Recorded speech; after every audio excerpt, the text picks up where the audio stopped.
रोहित, बहुत बहुत शुक्रिया। आज तुम्हारी वजह से पायल अपने पैरों पर चलने लगी है। सुमित भैया, इसमें शुक्रिया करने की कौन सी बात है? ये तो मेरा फर्ज था और इसीलिए मैंने ये कदम उठाया। रोहित, तुमने जो किया है वो कोई मामूली बात नहीं है। इस घर में और भी तो लोग रहते हैं, उन्होंने तो कभी नहीं सोचा। पायल के लिए तुमने आरती पर हाथ उठाया है और ये कोई मामूली बात नहीं है। इस बात के लिए मैं जिंदगी भर तुम्हारा एहसानमंद रहूंगा। सुमित भैया, आप मुझे शर्मिंदा मत कीजिए। मुझे इस घर के लिए अगर अपनी जान भी देनी पड़ेगा ना तो मैं दे दूंगा।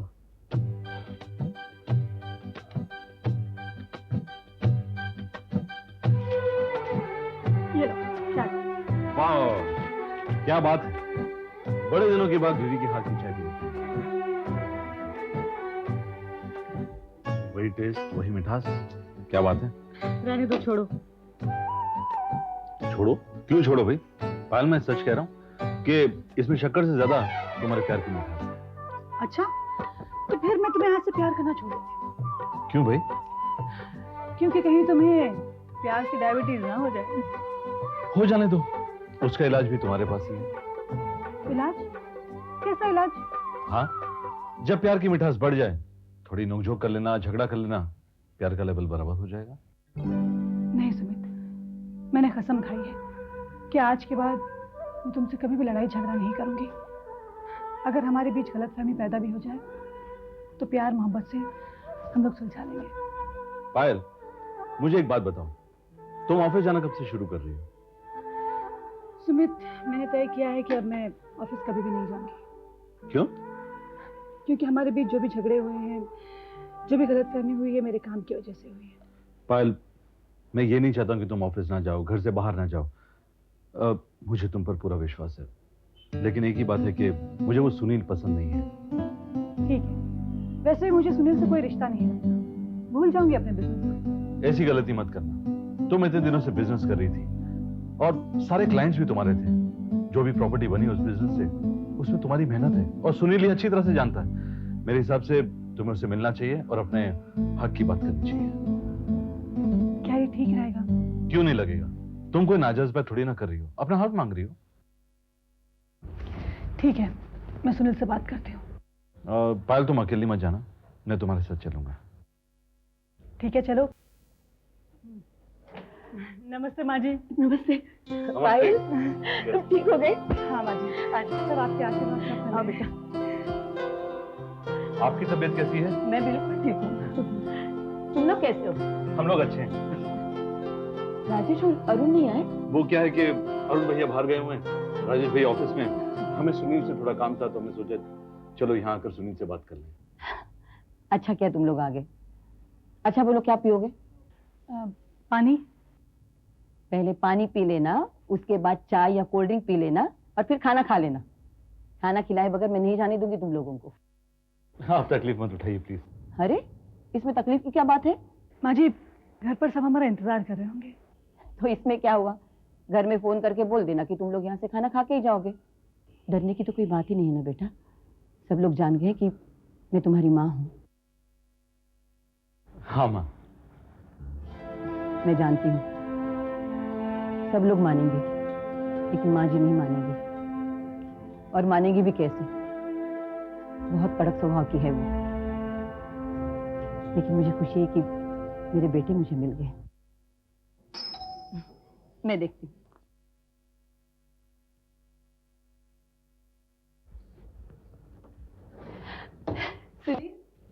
आजा बेटा, देखो तो कौन आया है। कौन आया है? अरे पायल, तुम ठीक होगी? हाँ, गुड, बैठो। इतने सारे लोगों की दुआएं मेरे साथ हैं, तो ठीक कैसे नहीं होती? मैंने भी तुमसे कहा था कि तुम बिल्कुल ठीक हो जाओगे, लेकिन तुम तो मेरी बात मानती नहीं थी। हिम्मत ही हार बैठी थी। तुमने इन्हें सॉफ्ट ड्रिंक या चाय के लिए पूछा कि नहीं?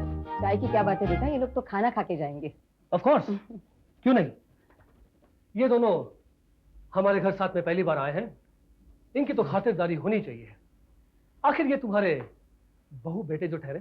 सुनील, क्यों चौंक गई ना? तुम ये सोची होगी कि मैं ये राज कैसे जानता। दरअसल मैंने तुम्हें और डैड को बातें करते हुए सुना था। तुम्हें तुम्हारे सगे बेटे मुबारक हो। मैं तो सौतेला ठहरा। कैसी बात कर रहे हो बेटा? मैंने तुम्हें कभी सौतेला नहीं समझा। सौतेले और सगे रिश्ते नदी के दो किनारे हैं जो कभी आपस में नहीं मिलते। सुनील, तुम गलत सोच रहे हो। अरे जिस तरीके से उन्होंने तुम्हें पाला पोसा, तुम्हारी परवरिश की, मुझसे ये तो नहीं लगता कि ये तुम्हें सौतेला समझते हैं। पाल पोस के बड़ा कर देने से रिश्ते सौतेले में से सगे नहीं बदल जाते। लोग तो कुत्ते को भी पाल पोस के बड़ा करते हैं। हाँ, लेकिन कुत्ता फिर भी वफादार होता है। 24 घंटे अपने मालिक के पीछे खुशी में तुम जाते हैं। लेकिन तुम तो इंसान हो, फिर भी बेवफाई दिखा रहे। मैं तुमसे बात नहीं कर रहा। मैं तुमसे बात नहीं कर रहा हूं, तुम्हारी बात का जवाब दे रहा हूं। क्यों, ये बात तुम्हें नश्तर की तरह चुप गई ना? खामोश, अपनी जबान को लगाम दो। जरा मेहमान के साथ इस तरह बात की जाती है? तुम मुझे ये बात क्यों कह रही हो? इसको क्यों नहीं सिखाती? क्यों मिस्टर सुमित, जब मैं तुम्हारे घर पर आया था तुम्हें याद है तुम किस तरीके से मुझसे पेश आए थे? वो तो मैं अभी भी आ सकता हूं, लेकिन सच कहने वाले को हीरा की बंदिश नहीं होती। बेटे, इसकी बातों का बुरा नहीं मानना। तुम लोग बैठो, मैं कुछ तुम लोगों के खाने पीने का इंतजाम करती हूँ। नहीं प्लीज, अब तकलीफ मत करो। सुनील, बात तुमसे कुछ कहना चाहता हूं। सुनील, मैंने फैसला कर लिया है कि मैं अब तुम्हारे साथ बिजनेस नहीं करूंगी। What? ये तुम क्या कह रही हो? ये ठीक कह रही है। पायल ने यह फैसला किया है कि वो तुम्हारे साथ बिजनेस नहीं करेगी। हमने तो फैसला कर लिया था कि हम अपना हिस्सा नहीं मांगेंगे, लेकिन तुम्हारी ये हरकत देखकर हमने ये फैसला किया कि हम अपना हिस्सा छीन लेंगे। Just get out of my house. चलो। सुमित, पायल, दिल को सुकून मिल गया ना उन लोगों को घर से भगा के? तुम चुप रहो। मैं अच्छी तरह जानता हूं कि तुम्हारे घर वाले तुम्हारे बारे में क्या सोचते हैं। वैसे उन्होंने तुम्हें कभी तुम तक घर से निकाल दिया था। कैसी बात? खबरदार, खबरदार, जो मुझ पर हाथ उठाया तो और हो गया।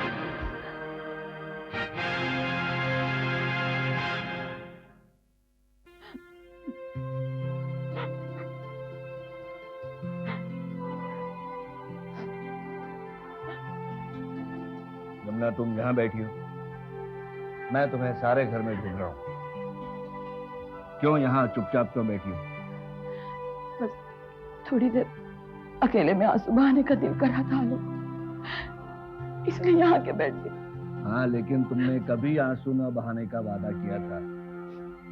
आलोक, वादा करना तो इंसान के हाथ में है, लेकिन उसका पूरा होना ना होना वो तो वक्त और किस्मत के हाथ में है।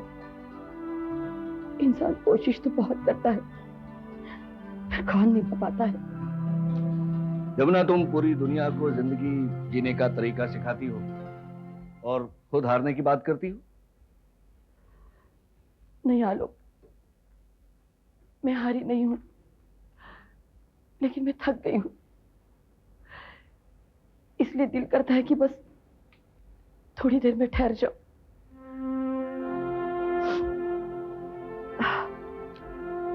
लेकिन क्यों जमुना? देखो, मैं तुम्हें इस तरह से हिम्मत हारने नहीं दूंगा। मैं तुम्हारे साथ हूं। बताओ क्या वो?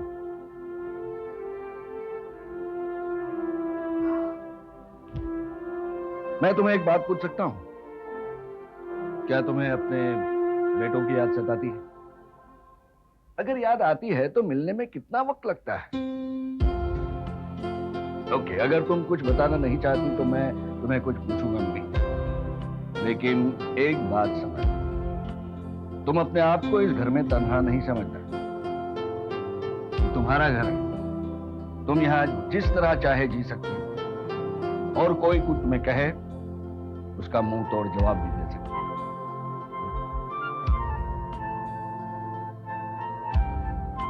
अब तुम्हें मैं कैसे बताऊं आलोक, तुम्हारा बेटा जिसे मैंने हमेशा अपना समझा, उसने मेरे साथ कैसा सलूक किया आलोक, कैसा।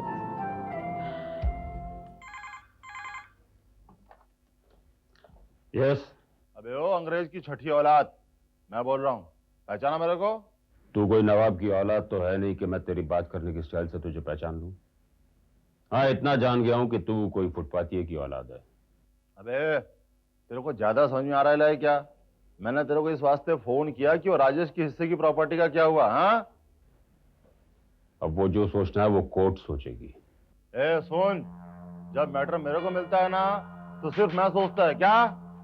तो तू सोचता रहे, मैं वही करूंगा जो कोर्ट कहेगी।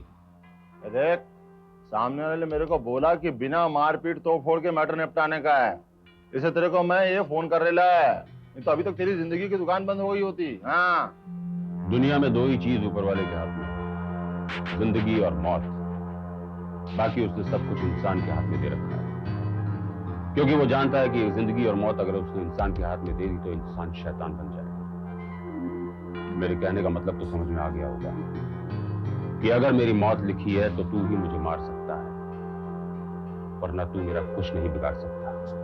बहुत ज्यादा 3-5 कर रहा है। हाँ, मैं तेरे से जायदाद तो वसूल के ही रहूंगा, और इस फोन को मेरी आखिरी वार्निंग समझना, तो फिर बाद में नहीं बोलना कि बिना धमकी दिया टपका डाला। हाँ, रखता है।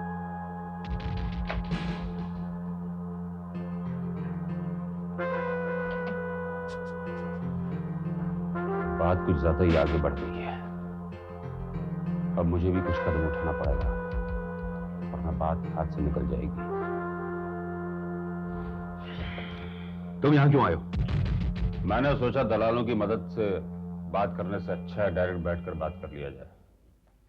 अच्छा, तो अब फैसला करने आए हो जब जिंदगी खतरे में नजर आने लगी? मौत से बुज़दिल डरा करते हैं जीजा जी। मैं तो यहां यह सोचकर आया था कि आपस का मामला है, आपस में सुलझा लिया जाए, गुंडे मवालियों को बीच में लाने की क्या जरूरत? क्यों, ये बात पहले समझ में नहीं आई? अगर पहले ही मिल बैठ के फैसला कर लेते तो बात यहां तक नहीं पहुंचती, लेकिन उस वक्त तुम्हारे दिमाग में बेईमानी घुसी। मैं बेईमान नहीं हूं, अगर होता तो सारी जायदाद हड़प कर चुका होता। तुम्हारा बस चलता तो हड़पते ना। देखिए, मैं यहां बात बढ़ाने नहीं आया हूं, फैसला करने आया हूं। फैसला तो एक ही होगा, हमारी आधी जायदाद हमको दे दो, बस। तुम क्या समझते हो, तुम्हें थोड़ा सा हिस्सा जायदाद कर देकर बाकी मैं हड़पना चाहता हूं? गलत।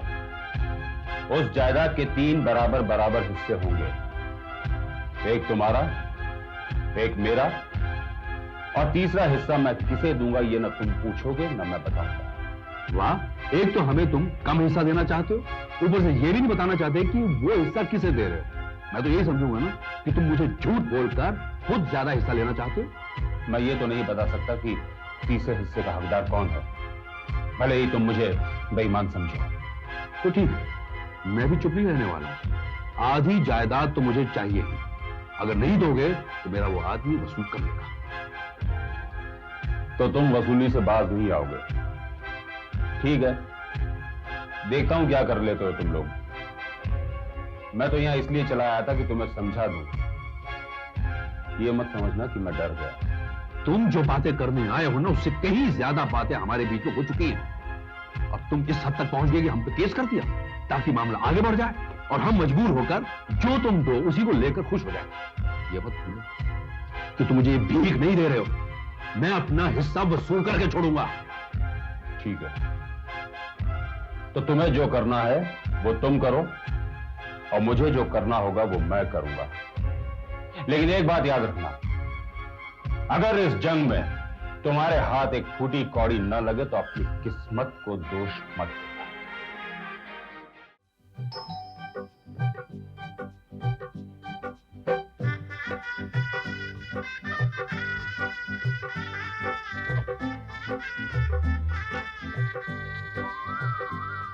अरे क्या बात है, आज आप जल्दी आ गए।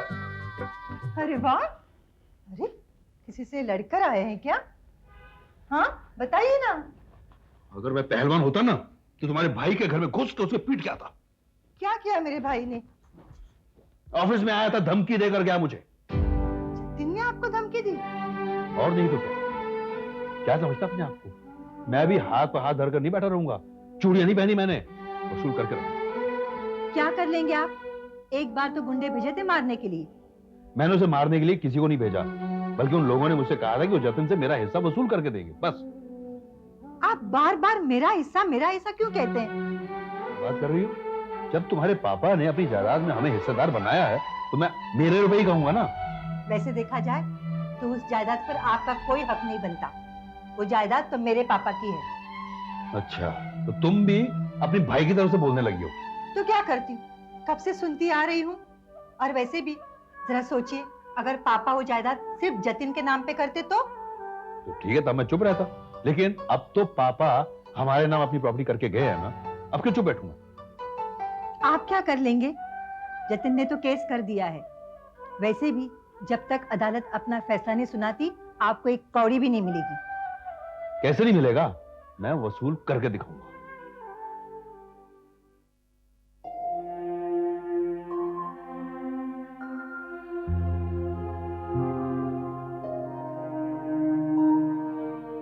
जतिन, मैं कितने दिनों से देख रही हूँ, न तुम किसी से बोलते हो, न किसी के कुछ सुनते हो।